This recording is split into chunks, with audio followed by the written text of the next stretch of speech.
हिमालय की बर्फीली चोटियों में जहाँ बादल धरती को छूते हैं और नदियाँ देवताओं की तरफ गाती हैं, वहाँ एक तपस्वी योगी समाधि में लीन थे। उनका शरीर भस्म से ढका था, जटाएं खुली थी और गले में सर्प लिपटा था। यह योगी और कोई नहीं, स्वयं महादेव थे। उनके लिए संसार एक माया मात्र था, ना इच्छाएं ना बंधन। वे शून्य में लीन रहते थे, लेकिन नियति ने उनके लिए एक ऐसी गाथा लिखी थी जो प्रेम और त्याग की मिसाल बन गई। दूसरी ओर राजा दक्ष के महल में उनकी कन्या सती का जन्म हुआ। सती का सौंदर्य अतुलनीय था, परंतु उनका हृदय साधारण राजकुमारियों जैसा नहीं था। उनके भीतर एक अंतः आकर्षण जन्म ले चुका था। अक्सर वे ध्यान में एक योगी की छवि देखती, आंखें बंद, शांत मुखमंडल और दिव्य आभा। वह छवि उन्हें चैन नहीं लेने देती। एक दिन सती ने अपनी सखियों से कहा, मेरा मन राजपाट में नहीं लगता, ना आभूषणों में, ना महलों की भव्यता में। लगता है जैसे कोई मुझे अपनी ओर खींच रहा है, कोई ऐसा जो राज सिंहासन से नहीं बल्कि आत्मा से जुड़ा है। समय बीता और नियति ने सती को वही अवसर दिया। हिमालय की यात्रा के दौरान उनकी भेंट महादेव से हुई। शिव समाधि से जागे और उनके नेत्रों की दिव्यता झलक उठी। सती उन्हें देखकर ठिठक गई। प्रभु, सती के होंठ कांपे। आपसे मिलकर ऐसा प्रतीत हो रहा है जैसे जन्मों की प्यास आज पूरी हो गई हो। महादेव ने शांत स्वर में उत्तर दिया, राजकुमारी, मैं तो एक विरक्त योगी हूँ। मेरे लिए संसार का कोई आकर्षण नहीं। राजमहल, वैभव, यहाँ तक कि प्रेम भी मेरे लिए बंधन है। सती की आंखें नम हो उठी। उन्होंने दृढ़ स्वर में कहा, यदि प्रेम बंधन है तो मुझे उसी में बंध जाने दीजिए। मेरे लिए राज सत्ता व्यर्थ है, पर आपके चरणों की छाया ही मेरा जीवन है। शिव ने उनकी निष्ठा और भक्ति देखी।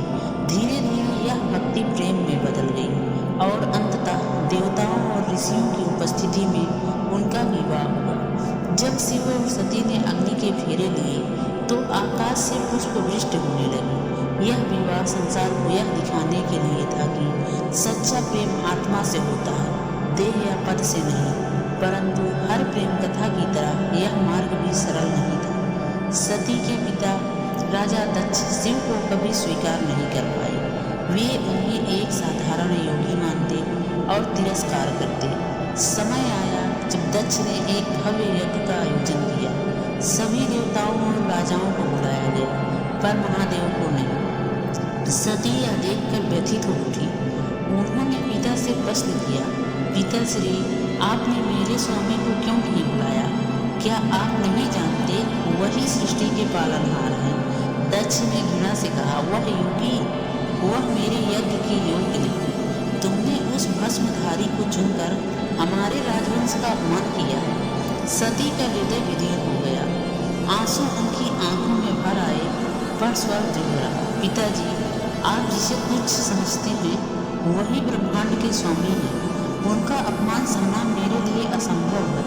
इस देह में रहकर मैं ऐसे अपमान को सहन नहीं कर सकती। इतना कहकर सती ने अग्निकुंड में प्रवेश कर लिया। लपटों ने उन्हें घेर लिया और यज्ञ स्थल कांप उठा। यह समाचार जब शिव तक पहुंचा तो उनकी आंखें ज्वाला से भर उठी। उनकी वेदना रौद्र रूप में बदल गई। जटाओं से उन्होंने वीरभद्र और काल भैरव को उत्पन्न किया और उन्हें आदेश दिया, जाओ और उस यज्ञ का अंत कर दो जिसने प्रेम का अपमान किया है। वीरभद्र यज्ञ स्थल पहुंचे और वहां विध्वंस मचा दिया।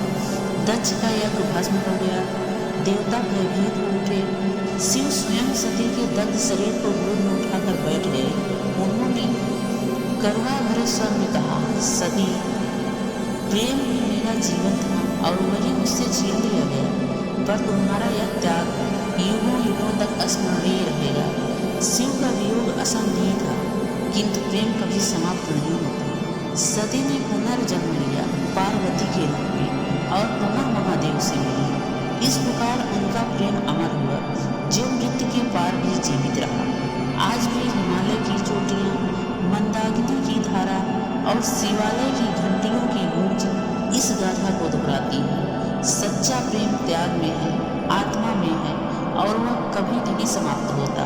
शिव सती का प्रेम कालातीत है, अमर है। दोस्तों, अगर आपको शिव सती की यह अमर प्रेम गाथा पसंद आई हो तो वीडियो को लाइक कीजिए, अपने मित्रों के साथ शेयर कीजिए और चैनल को सब्सक्राइब करना बिल्कुल मत भूलिए, ताकि ऐसी ही अद्भुत कहानियाँ आप तक सबसे पहले पहुँचे।